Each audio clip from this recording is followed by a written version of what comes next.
보물이 되는 지식을 찾아 떠납니다. 펼쳐라 보물지도. 네, 오늘도 오랜만에 반가운 얼굴이 왔습니다. 금엔 씨와 함께하도록 하겠습니다. 아니, 저번에 금엔 씨가 한번 출연을 해주셨잖아요. 네. 그때 이후에 나머지 두 사람보다 한국말 더 잘한다. 금엔이 더 한국인 같다. 이런 이야기들이 좀 많았어요. 표정도 안 좋으신데요. 아니 그때 이후로 자꾸 날 놀리더라고. 구엔이 더 똑똑하다고. 맞아. 인욱 씨 연계국어 맞다. 막 이러면서 연계국어. 저희끼리 이야기를 했는데 네. 그래서 두 분에게 똑같은 질문을 드리고 싶습니다.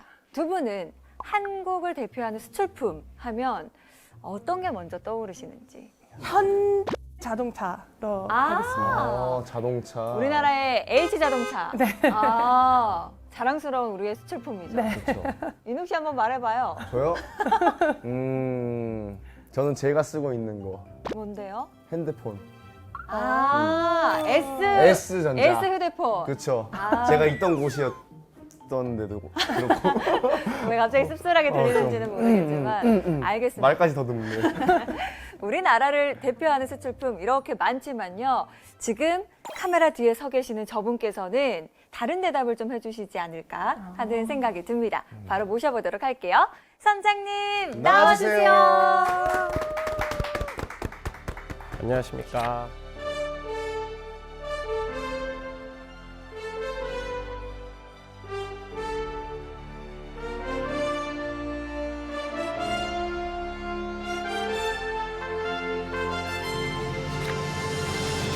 선장님, 네, 저희의 대화 들으셨죠? 네. 선장님께서 생각하시는 우리나라를 대표하는 수출품 네. 어떤 거가 있을까요? 뭐 질문 자체가 뭐 전반적인 수출품을 이제 말씀을 이제 하셨던 것 같아요, 그죠? 제가 전공하고 있는 한의학을 국한에서 좀 본다면 아무래도 가장 인기가 많은 인삼이지 않을까 뭐 이런 생각도 해봅니다. 네. 인삼. 네. 사실 인삼은 우리나라 수출품 역사로서도 굉장히 길지 않습니까? 맞습니다. 특히 외국인들 만나면 참 이야기를 많이 하는데요. 인삼을 진생으로 다 알고 있을 거예요, 그죠? 맞아요. 왜 인삼이 진생일까요? 왜 진생이에요? 무슨 인생이에요? 대답해 주세요. 그웬. 한국 분들이죠. 인삼이. 모르겠습니다. 그 인삼이라는 거를 이제 우리가 고려 시대 때부터 뭐 이슬람인들의 교역품으로도 되게 유명했고 또 조선 시대에 들어와서 대량 생산이 가능해지면서 또 많이 우리나라에서 주요한 교역품이 또 됐어요.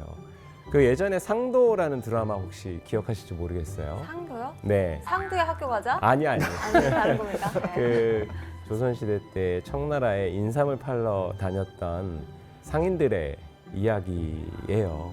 거기서도 고려인삼이라고 하는 것이 주요 수출품이었던 거죠.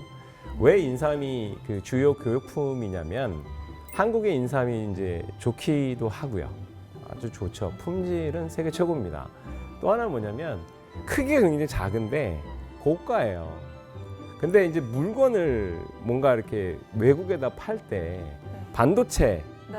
굉장히 크기가 작잖아요. 근데 고부가 가치니까 배에다 실어도 물류비가 적고 팔 때는 또 비싸게 팔고. 그죠? 예전에 인삼이 그런 측면도 있었던 거예요. 근데 이 인삼이라는 거를 이제 학명을 만들 때 누가 만들었냐면 일본 사람들이 우리나라를 강점했을 때 네. 만들었어요. 인삼을 일본어로 읽으면 진생이라고 한다 그래요. 그래서 일본이 그 한반도를 점령을 했을 때 아마도 그 학명을 만들면서 진생이라고 했던 것 같아요. 그래서 저는 이제 외국 사람들을 만날 때 이제 진생 그럼 다 알지만 제가 부연 설명을 합니다. 인삼이라고 불러달라. INSAM으로 불러달라. 자, 그러면 외국 사람들 주목하라. 이제부터 네, 인삼이 아니라 인삼이라. 감사합니다. 네. 우리 선장님이 말씀해 주시는 우리나라 대표 수출품은 인삼. 인삼이다 이야기를 해주셨는데요. 그럼 선장님과 함께하는 K-메디 이야기 본격적으로 시작해 보도록 하겠습니다.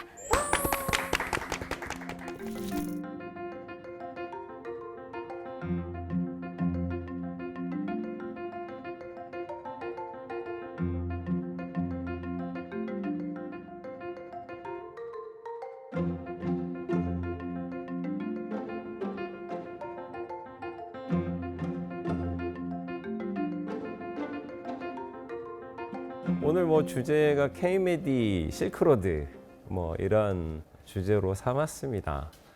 근데 이제 실크로드는 워낙 잘 아실 거예요, 그죠? 어떤 게 실크로드? 뭐가 실크로드죠?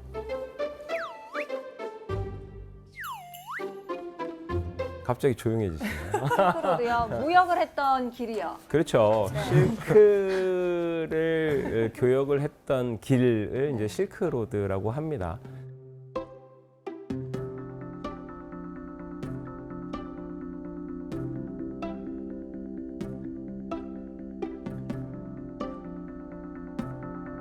대부분의 실크로드를 이렇게 검색해서 정의를 좀 살펴보면 중국의 뭐 당나라, 그 당나라의 수도였던 장안, 지금의 서안이거든요. 실크를 이제 수출을 하는 거죠. 근데 이 서안을 가보시면 사막 기후에 되게 근접해 있어요. 서안에서 서쪽으로 조금만 더 넘어가면 타클라마칸 그 사막지대가 나오거든요. 여러분들 서유기의 그 화염산이라고 혹시 들어보셨을 거예요. 네. 네, 삼장법사가 서역으로 가면서 굉장히 고난을 겪었던 지역 중에 하나로 나오는데 거기가 그 타클라마칸 사막을 이야기합니다.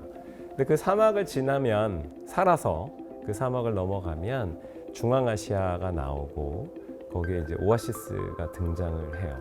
지금의 우즈베키스탄 사마르칸트나 부하라 지역이 되고 이제 거기서 좀 쉬었다가 이제 서쪽으로 더 넘어가면 유럽이 되는 거죠.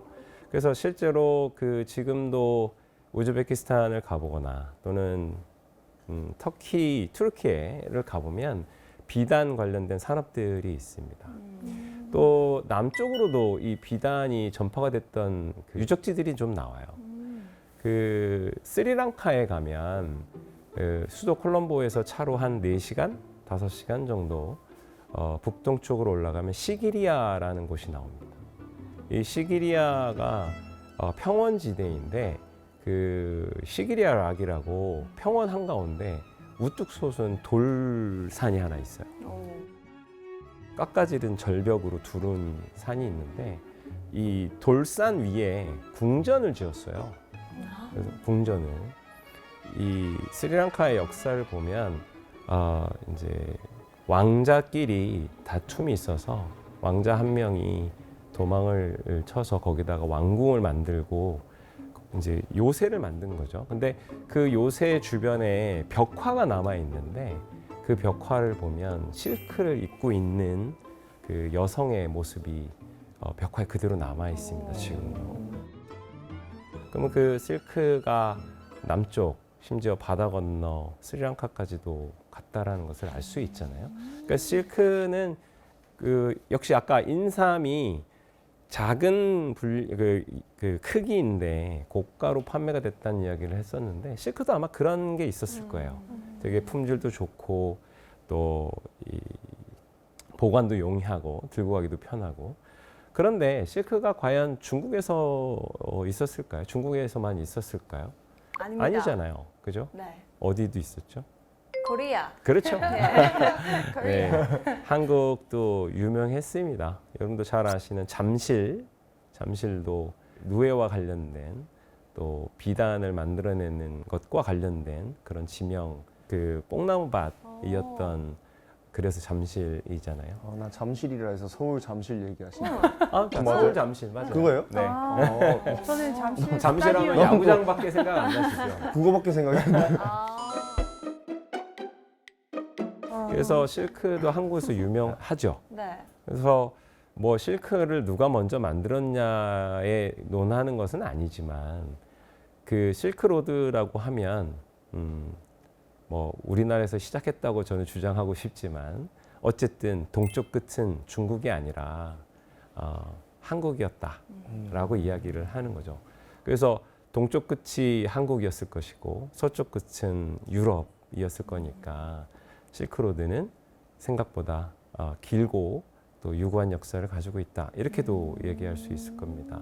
그래서 이 지역은 동서 문화의 충돌지였던 것 같아요. 그 투르크 계열들, 투르크는 돌궐이거든요.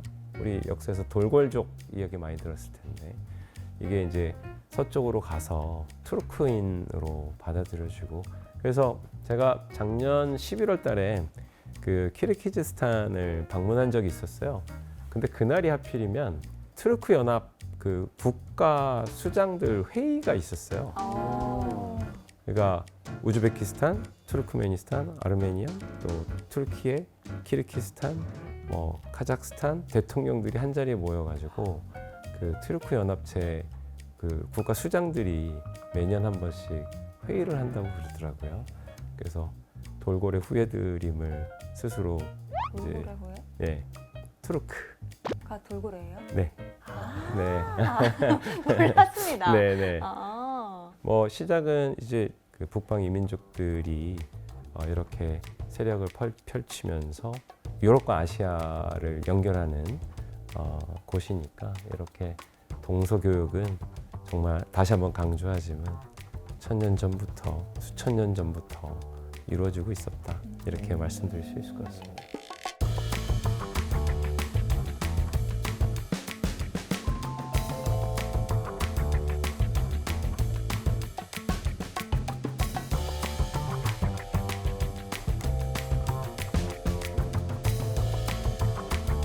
우선 제가 아까 실크로드를 보면 동쪽 끝은 아마도 한국이었을 것이다 라고 얘기를 하는데요.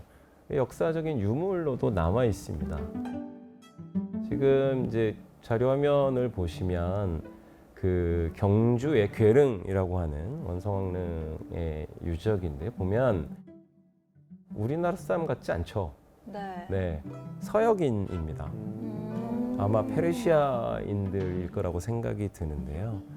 지금으로 따지면 뭐 서아시아, 서남아시아 이쪽의 사람들이겠죠. 저 사람들이 왕릉을 지키는 사람으로 남아있다, 석상으로 남아있다라는 것은 지금 우리 구현 씨가 한국에 와 있어서 한국말 잘하시는 것들 때문에 대단하시다라고 생각이 들지만 1000년 전, 1500년 전에 서역인들이 한국말을 몰랐을까요? 와서 한국말도 잘하고 또 발자취도 남기니까 저런 석상들도 만들어지고 그랬겠죠. 저처럼 생존을 위해서 배우지 않았을까 네, 싶습니다. 저 사람들이 왔을 때는 목적이 있었을 거예요. 네. 뭘 배우러 왔든지 아니면 교역을 통해서 자기 자신에게 무슨 이득이 있거나 아니면 뭐 순수하게 여행을 왔다거나 또는 탐험가의 마음으로 왔다거나 했을 텐데 어쨌든 경주에 보면 이런 그 중앙아시아나 서아시아인들의 발자취들이 많이 남아 있습니다. 이렇듯이 그 서역과의 교역은 우리가 생각한 것보다 훨씬 더 일찍이 있었을 것이고 이 의학이 이렇게 서역에서 와서 역신이 되었던 게 사실이라면 의학의 실크로드도 이미 1000년 전부터 있었다라고 이야기할 수 있겠습니다. 네. 선생님, 저 네. 궁금한 거 있는데요. 네네. 그러면 이 실크로드의 이스트 엔딩 포인트가 지금 현대 어디인가요? 이제 한약에서 그 관련된 교역로를 한번 살펴본다면 다음 그림 한번 보면 좀 이해를 하실 수 있을 것 같아요. 이 그림은 그 지금 우즈베키스탄 사마르칸트에 있는 아프로시압 궁전의 벽화예요. 지금 보시면 오른쪽 두 사람이 머리에 깃털이 달려 있고 앞에 칼을 차고 서 있는데요. 이 복장과 모습은 고구려인의 모습이라고 합니다. 그래서 이 사신이 이 아프로시압에 가서 그 왕에게 사절단으로 갔을 텐데 물론 이 그림에는 두 사람만 있지만 이 사람 두 사람만 출발했을 것은 아니고 사신으로 갔을 때 여러 명의 사신단이 꾸려졌을 것이고 그 사신단에는 의사들도 있었을 것이다. 그리고 그 의사는 당연히 약제라든지 치료 도구도 이미 교육은 됐을 것이다. 이런 생각을 해봅니다. 도착하니 2명만 남은 건가요? 그런 건 아니고 저 부위에 그런 건 우리가 사진단을 꾸려서 네. 뭐 한 20명, 50명이 간다 하더라도 기념사진 찍을 때는 그렇죠. 대표자 몇 네, 명만 네. 찍을 거잖아요. 중요한 그- 분들 모셔가지고 그렇죠. 찍고. 요리사도 따라가고 하는데 주치의도 따라가고 하는데 다 사진 찍지는 않았을 테니까. 다행입니다. 네. 네. 그런 건 내가 해야 되는데 왜 내 거 뺏어가면 어떡해. 미안합니다. 이 아프로시압은 굉장히 유명했던 왕국이었었어요. 그래서 여러분 잘 아시죠? 알렉산더 대왕. 네. 북마케도니아 출신인데 기원전 4세기 때 활약했던 인물이에요. 동쪽으로 계속해서 영토를 확장해 나가죠. 하면서 큰 도시의 이름을 알렉산드리아라고 명칭을 해요. 그래서 지금 이집트 카이로에도 당시에 세계 최대의 도서관도 만들고 또 학자들도 불러 모으고 그래서 곳곳에 그 알렉산드리아를 만들거든요. 근데 이 동쪽으로 계속 움직이다가 인도하고 맞붙게 돼요. 인도 군하고 맞붙게 되는데 인도군이 뭘 끌고 나왔냐면 코끼리 부대를 끌고 나와요. 코끼리 부대? 네. 그래서 알렉산더 대왕이 그 부대랑 싸우다가 이기질 못해요. 계속 동쪽으로 가는 게 거침이 없는데 인도하고 접경해서 결국은 패하고 방향을 북쪽으로 옮깁니다. 그래서 코끼리 때문에. 네. 그래서 북쪽으로 옮겨가지고 어디까지 가냐면 지금의 사마르칸트까지 가요. 그래서 지금 아프로시아 궁전 근처에 그 아프로시아 평원이라고 지금 이제 유지가 남아 있는데 거기를 발굴하다 보면 알렉산더의 은화가 나옵니다. 네. 그러니까 저 지역까지 이 우리 의학이나 우리의 문화가 연결이 되었다면 또 마찬가지로 서쪽으로 기록에 남아 있지는 않겠지만 유럽까지도 연결되었을 것이다라고 저는 추정을 해봅니다.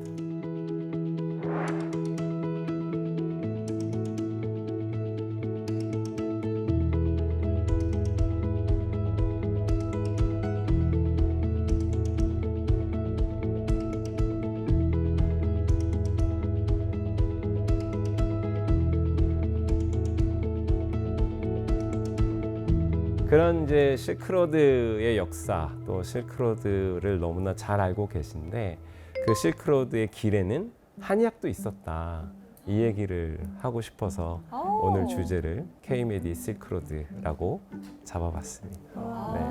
실크로드를 따라 그렇죠. 한의학도 왔다 갔다 하면서 교류를 했군요. 그렇죠. 궁금합니다. 네. 이 고려는 이제 그 고구려의 정신을 많이 이어받았다라고 얘기를 하는데요. 이 고려는 그 굉장히 이 침술로 유명했습니다.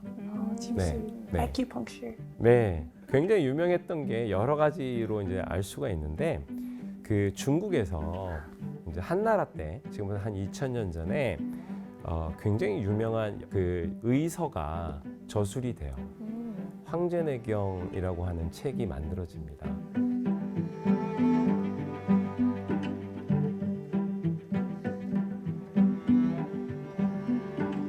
그 황제내경이라는 책은 전통의학을 공부하는 사람들이라면 누구나 다 들여다보고 살펴보고 하는 책인데 이게 책이 두 편으로 나눠져 있어요. 하나는 소문경으로 하나 돼 있고 또 하나는 영추경으로 되어 있어요. 근데 소문경은 그러니까 황제내경 소문은 의학의 기본적인 이론을 담고 있는 책이고 영추경은 침술에 관한 내용들이 주로 되어 있어요. 그래서 이게 두 개가 이제 만들어졌는데 이 책이 그대로 이렇게 전수가 되는 게 아니라 중간에 이제 책을 소실을 하는 것 같아요. 잃어버린 것 같아요. 특히 뭘 잃어버리냐면 영추경을 잃어버렸어요. 어떻게? 송나라 때 들어와서 이제 송나라 때는 문치주의를 숭상하던 국가였기 때문에 출판 인쇄술이 이제 발달이 되면서 송나라 때 책을 자 이제부터는 책을 잃어버리면 안 되니까 책을 찍자 의서만 전문적으로 찍어내는 기구를 만들었어요. 그래서 교정의소국이라고 하는 기구를 만드는데 그 기구에서 책을 다 찍어요. 근데 그 황제내경이라는 책이 굉장히 중요한 책인데 소문은 찍었는데 영추가 없는 거예요.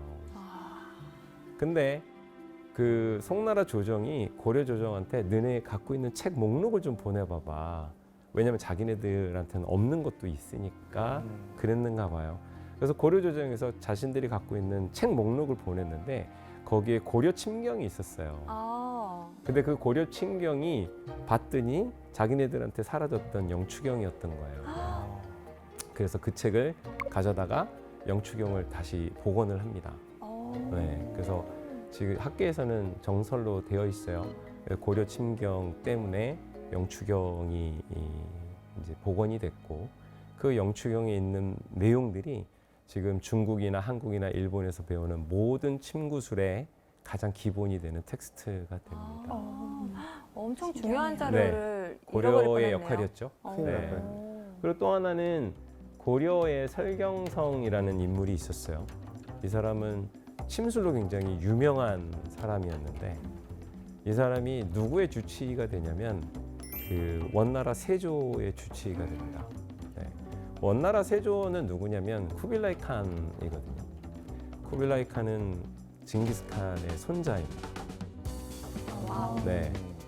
그러니까 이 원나라가 굉장히 이제 그 통일 제국으로 명성을 떨쳤을 때 황제의 주치의를 고려인을 데려다가 썼다라는 거예요. 침을 잘 놓기로 유명했다고 해요. 그래서 기록에 보면 설경성이라는 사람은 주치의로서 활약을 하고 또 세조하고 바둑도 두고 네. 그러다가 고향이 너무 그리워서 집에 보내달라고 막 간청도 해요. 황제가 그래 갔다 와라. 다만 꼭 돌아와야 된다. 그래서 갔다가 또 돌아오고 돌아왔네. 돌아왔어. 왔다 갔다 합니다. 자기네 오빠면은 가실 나 안 거야. 돌아왔지. 안 들어가는.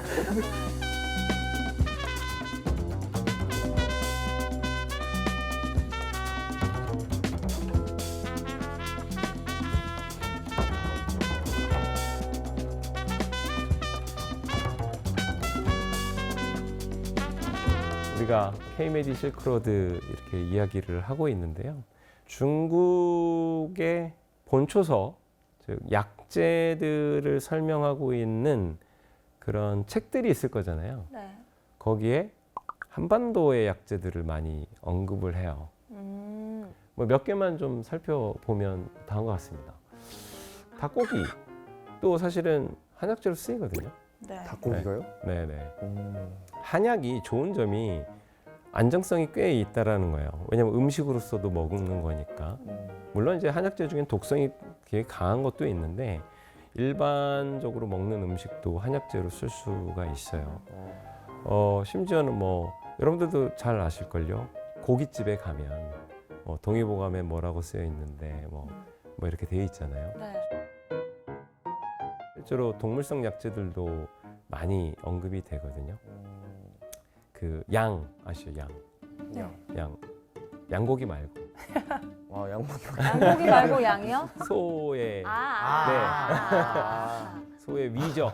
네. 네, 소의 그것도 위. 맛있죠. 맛있지. 한약재로는 우두라고 얘기를 해요. 그 밥통 두자 써가지고 소의 밥통.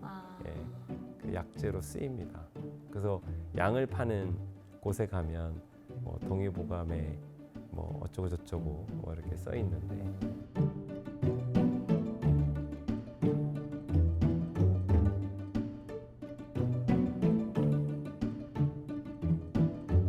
동물성 약재들도 많이 있습니다만 거기 보면은 뭐라고 되어 있냐면 11세기에 쓰여진 중리본초에 보면 우리나라의 것이 굉장히 좋다 이렇게 표현을 해놨어요. 네.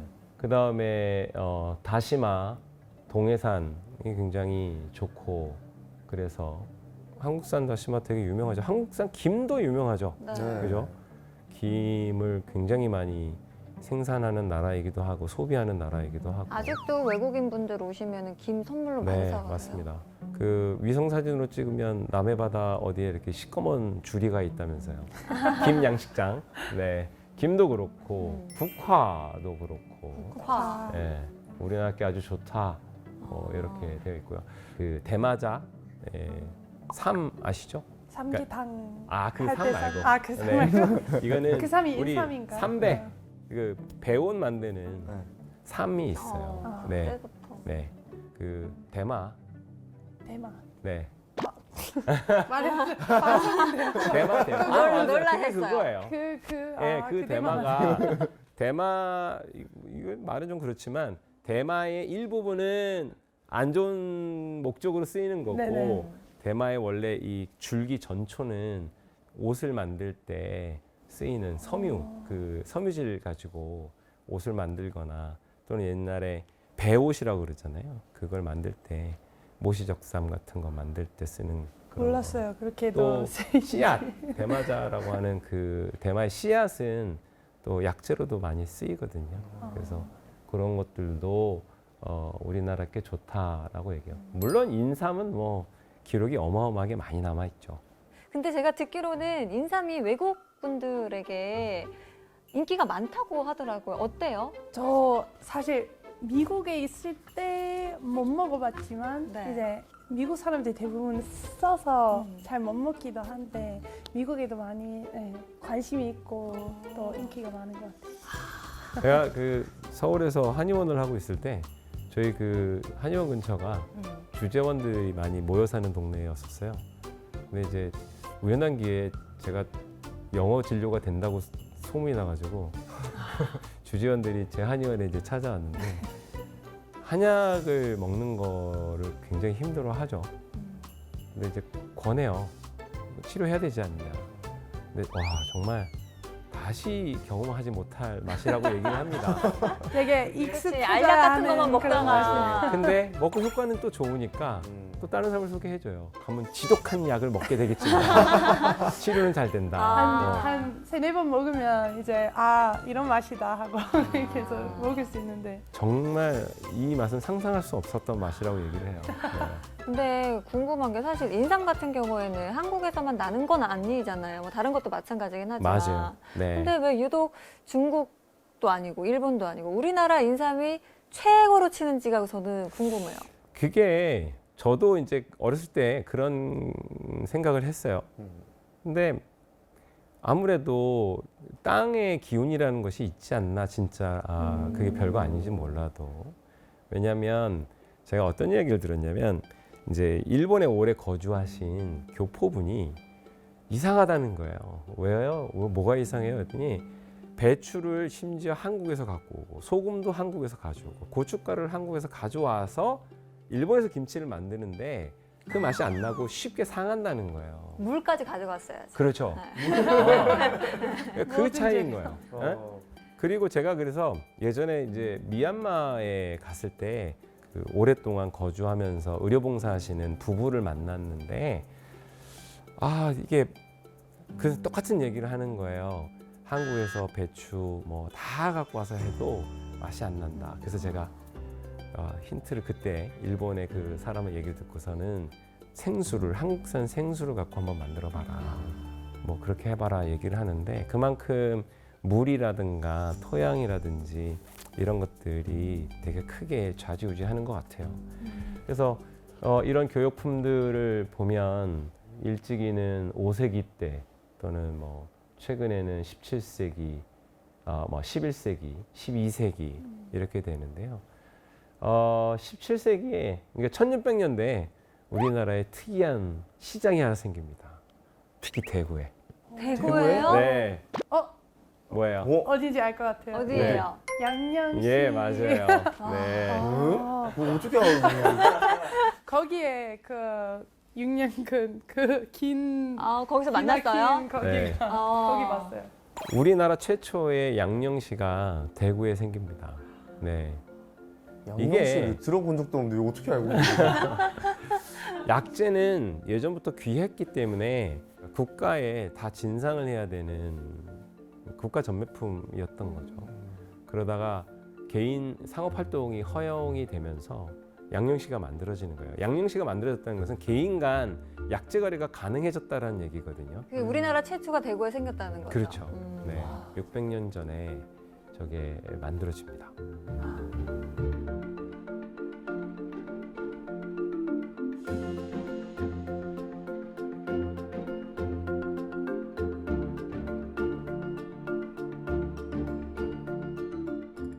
근데 저는 중의학에서도 또 중국에서도 우리나라 전통의학을 예전부터 관심 있게 봤구나라고 느꼈던 게 네, 동의보감 있지 않습니까? 그렇죠. 우리나라의 자랑. 네, 동의보감이 중국에서 그 당시에도 베스트셀러였다고 맞습니다. 하더라고요.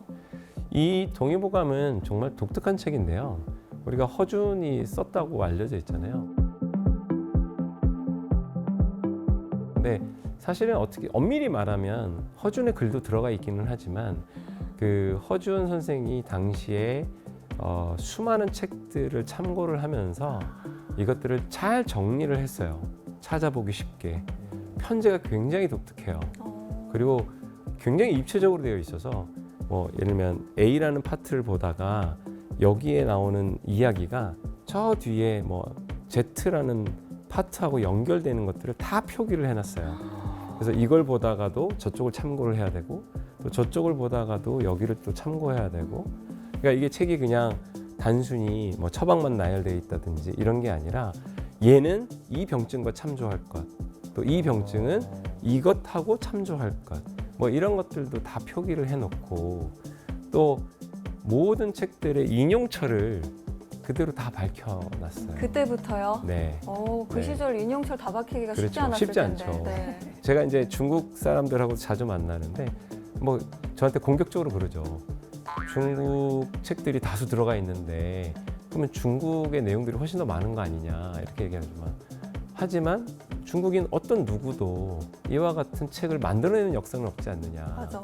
어? 그럼 니들이 만들었던가. 모든 책들을 그냥 처음부터 끝까지 하나로 묶어서 출간을 한 적은 있지만 필요한 내용만 딱딱 끄집어내어서 새로 편을 만들고 그것이 또 다른 편과 어떻게 연결되는지 이렇게 입체적으로 구성해서 보기 편하게 되어 있는 책은 없지 않느냐 이렇게 반문을 하면 이제 더 이상 말을 못하죠. 이 세계 기록문화유산으로 등재가 됐잖아요. 이 동의보감이 그 가치가 이 책의 아주 독창적인 구조 이런 것도 물론 있었을 거고 그 다음에 이 책이 인류에 공헌한 그런 가치 이 책이 실제로 민간에서 쓰이고 민간의 질병을 다스리는 데 굉장히 중요한 역할을 했던 그런 가치 이런 것들 때문에 그리고 무엇보다도 아직까지도 쓰이고 있다는 거. 네. 이게 중요한 가치였던 거예요. 생명이 기네요. 그래서 중국에서 이 동의보감을 중국판 동의보감을 많이 찍어냅니다. 거의 한 30종 정도가 된다고 알려져 있어요. 와우. 네. 네, 지금도 찍어내고 있고요. 중국판 동의보감은 어떻게 좀 다른가요? 그러니까 이 재밌는 게 네. 중국에서 사신이 오면 네. 뭘 갖고 가고 싶어 했냐면 동의보감 전지를 갖고 가고 싶어 했어요. 일본도 우리나라 사신이 오면 동의보감 전지를 갖고 가고 싶어 했어요. 근데 책이라는 게 지금은 대량 생산이 되지만 옛날에 이제 목판으로 찍어낸다 하더라도 몇 개 못 만들잖아요. 그래서 이제 그걸 가지고 똑같이 또 만들어내는 거예요. 그래야지 많이 만들어서 쓸 수 있으니까. 일본도 그렇게 가지고 가는 거고. 네. 그래서 중국이 알게 모르게 한국의 의학을 되게 좋아했어요. 그 허임의 친구 경험방이라는 책이 있어요. 허준하고 거의 비슷한 시기의 인물인데 이 책에 보면 중간에 이렇게 병증을 한글로 적어놓은 부분이 있거든요. 근데 그 책을 중국 사람들이 가져갔어요. 근데 그걸 가지고 책을 만들어내는데 편제는 동의보감처럼 만들고 내용은 허임의 친구 경험방을 가져갔어요. 근데 가져갔는데 한글이 들어가 있잖아요. 네. 어떻게 했을까요? 그러면 그 한글을 어떻게 했을까? 뺐어. 내가 만약에 만든다면 한글 빼고 글자를 위로 올려 붙여가지고 만들었을 텐데 네. 한글 부분을 먹줄을 쳤어요. 성의가 빼야지. 없네. 한글 부분을 먹줄로 치고 네. 그냥 똑같이 만들어내기도 했어요.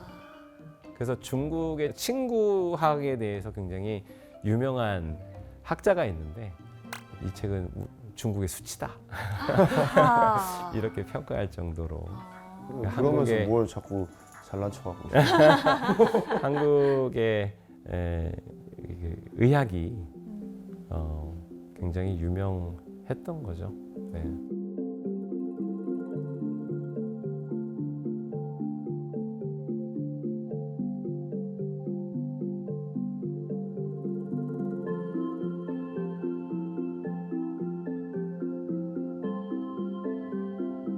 그래서 이제 제가 사실은 K-메디 실크로드를 처음부터 염두에 둔 건 아니지만 한의학의 우수성을 좀 전 세계에 좀 알려보자 라는 생각을 많이 갖고 있었어요.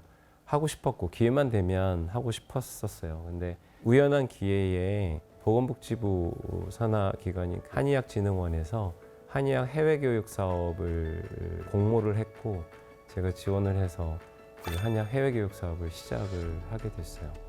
그래서 2000년부터 러시아, 프랑스, 벨기에, 몽골, 우즈벡, 베트남 이렇게 다니면서 한의학의 우수한 기술, 전통 의학으로서의 의미도 이제 좀 일부 이야기를 하고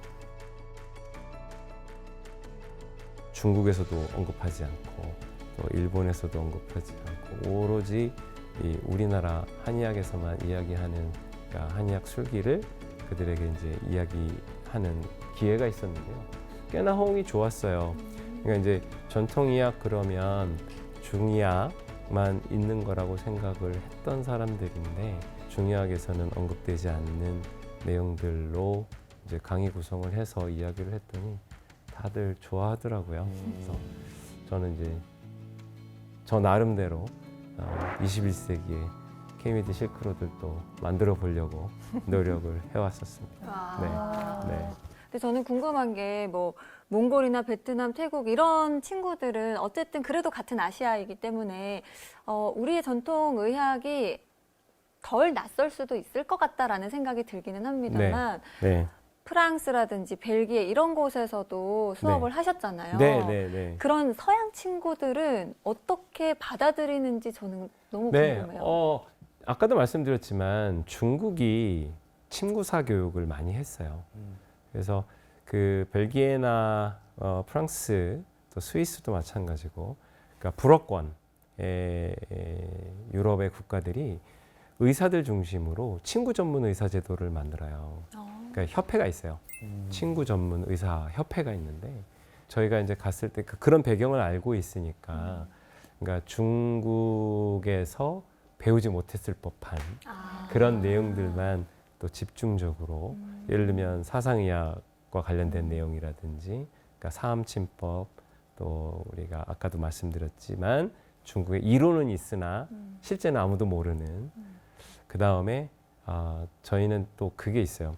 왜 이 질환에는 이렇게 써야 하는지 또 이것은 또 왜 이렇게 접근해야 되는지 이렇게 A 질환에는 B 처방, A 질환에는 A 다시 처방 이렇게 그냥 주입식이 아니라 스스로 이제 선택할 수 있는 그런 내용들을 가지고 많이 접근을 했어요. 그래서 되게 30년 동안 자기네들이 배워왔지만 이런 접근 방법은 처음이다라는 얘기를 많이 하고 새로운 방법 또는 새로운 접근법 이런 걸 갖고 이야기를 하니까 되게 관심 많아하고 좋아합니다. 그래서 올해도 초청한다고 해요. 그래서 가서 또 해야죠.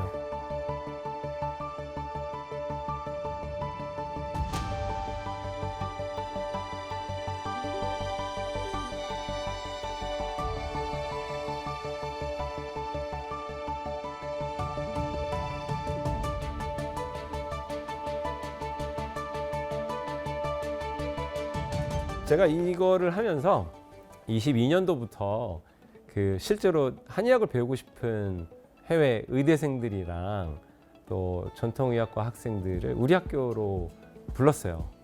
한국에 되게 오고 싶어 하거든요. 왜냐하면 가서 제가 수업도 하지만 야, 너네 기회 되면 우리 학교 와서 직접 수업도 듣고 한국도 느껴봐라. 한국 되게 오고 싶어 해요. 그래서 이제 학생이다 보니까 거기도 이제 부모님이 너 한국에 놀러 간다 그러면 또 잘 안 보내주잖아요. 네, 한국에 교육 받으러 간다. 이런 것도 많이 또 도와주실 테니까. 그래서 매년 여름에 2주씩 한의학 교육을 합니다. 그래서 첫 해는 코로나 끝난 직후라 그때는 몽골하고 우즈벡 사람들만 한 20명 정도 들어왔었어요. 그러다가 이제 작년에 이제 100명이 넘는 사람들이 인도에서도 오고 중국에서도 오고 또 뭐 베트남, 몽골, 뭐 우즈벡 뭐 이런 사람들이 왔는데 아마 올해 여름에도 또 하겠죠. 그때는 또 더 많은 국가와 학생들이 오지 않을까 싶은데요. 되게 좋아요. 나가서 하는 교육은 교수들이 저 포함해서 몇 명이 안 되는데 들어오면 여러 교수님들이 들어와서 수업을 나누어서 하니까 뭐 다양한 수업 또 듣고 뭐 예를 들면 추나도 있고 또 뭐 침술도 다양하니까 이런 것들도 배우게 되고 하니까 굉장히 좋아합니다. 그래서 실크로드는 우리나라 안에서도 이루어지고 있다. 네. 왜냐하면 이들이 자국으로 돌아가서 자신의 경험을 미래에 자기들의 술기에 또 밑바탕으로 쓸 테니까. 우즈벡 친구들은 단골이네요. 성영일 원장님하고 관련이 있어요. 성영일 원장님하고 제가 이제 친해지면서 특히 이제 우즈벡은 그 전통의학의 역사가 긴데 이게 학문적으로 자리 잡은 게 얼마 안 됐어요. 그래서 뭔가 초창기와 같은 느낌이라 배우고 싶은 것들이 많아요. 그래서 이제 베트남은 월의학 우리로 치면 월남이니까 베트남의 전통의학이 굉장히 잘 발달되어 있고 또 몽골도 또 잘 발달되어 있어요. 그런데 이 우즈벡은 욕구는 되게 많은데 아직 좀 부족한 부분들이 많아서 그렇고요. 네. 선장님 같은 분들의 도움이 필요하겠네요. 네. 그래서 자주 가고 있습니다. 네.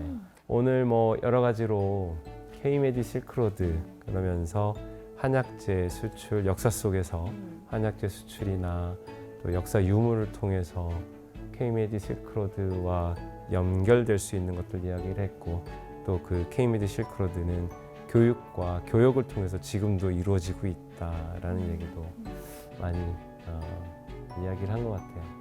이 실크로드는 뭐 해외에서도 국내에서도 이루어지고 있다. 뭐 이렇게 얘기할 수 있을 것 같아요. 끝나지 않아.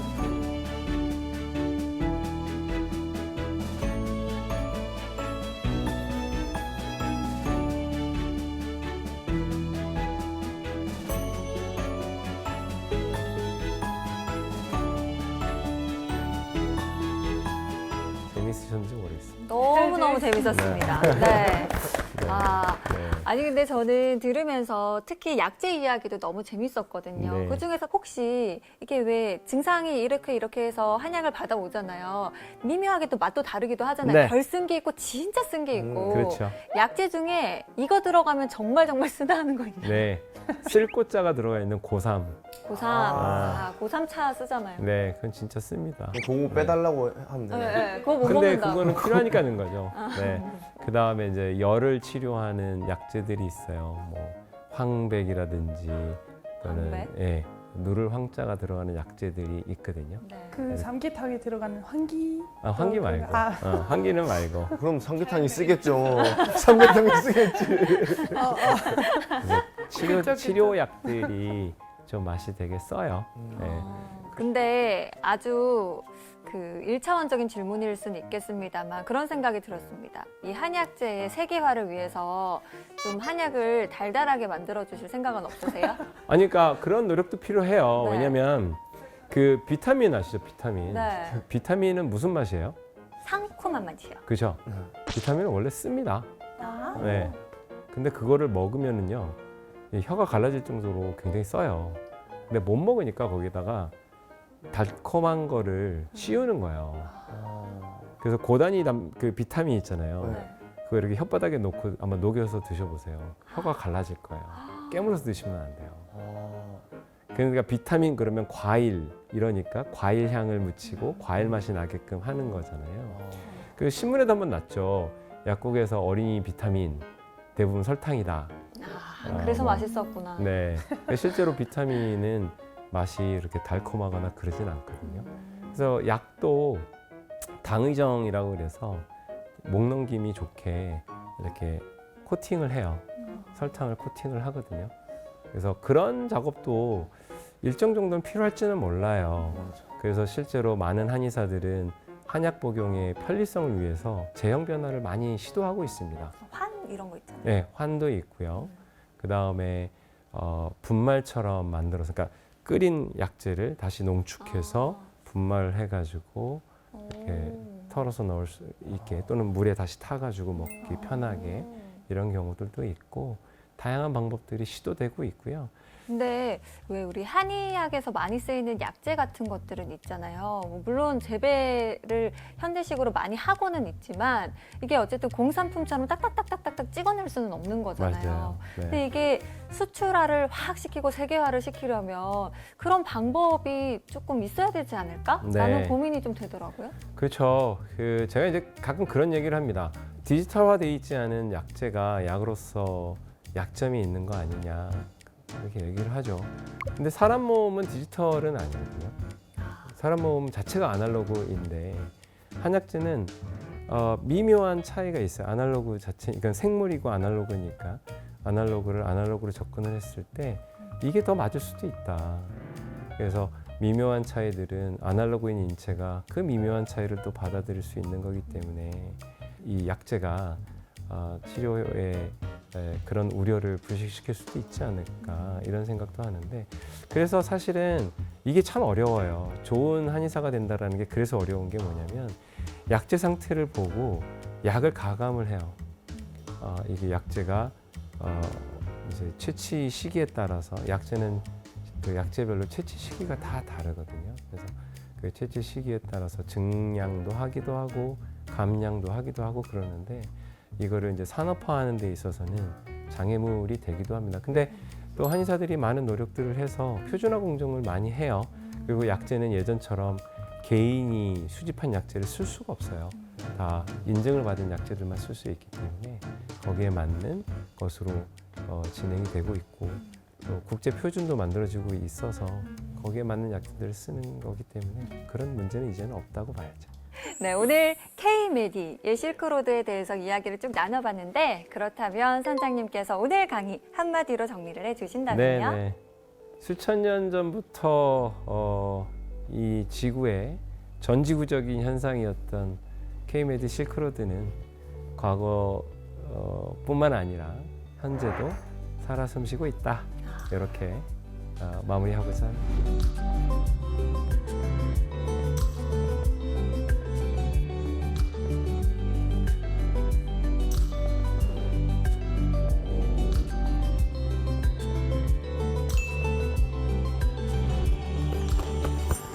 오늘 손지창 선장님과 함께하는 보물지도였는데, 사실 주제가 한의학이라서 그웬 씨가 좀 긴장을 많이 했었거든요. 오늘 함께 해봤는데 어땠습니까? 엄청 좋았습니다. 양경 씨도 마치시고. 맞아요. 네. 난 뭐 했냐? 사실 그 촬영하기 직전에 이제 정인욱 오빠랑 얘기하는데 저희 둘 다 멍 때리고 있다가 이제 말 못하는 거 아니냐고 그래서 좀 티키타카를 했었는데 이제 생각보다 너무 흥미로운 이야기가 나왔고 네, 너무 좋았습니다. 네. 선장님 감사합니다. 감사합니다. 네. 좀 쓰지만 아플 때 한약 다려 먹어볼 의사가 있습니까? 이제 그 사실 주변에 친구들이 저 뭐 조금이나 기침 나거나 그러면은 그 입 천장에 붙이는 막 그런 거 주기도 하고 그게 뭘까? 저한테도 많이 네, 먹이고 그렇습니다. 먹이고. 많이 먹고 있습니다. 알겠습니다. 네. 앞으로 너무 아픈데 계속 치료가 안 된다 했을 때는 정말 한약 한번 도전해 보세요. 좋아요. 네. 사탕 하나 물고. 네. 보로로 그런 애기 사탕 말고 설탕 덩어리. 설탕 덩어리. 네, 맞아요. 네, 네. 네, 우리 인욱 씨는 오늘 어떻게 들었어요? 뭐 일단 처음에 시작할 때 뭐 한국 온 지 6년 됐다고 하고 전 35년 됐다 했잖아요. 네. 저 3년으로 좀 바꿔주세요. 3년.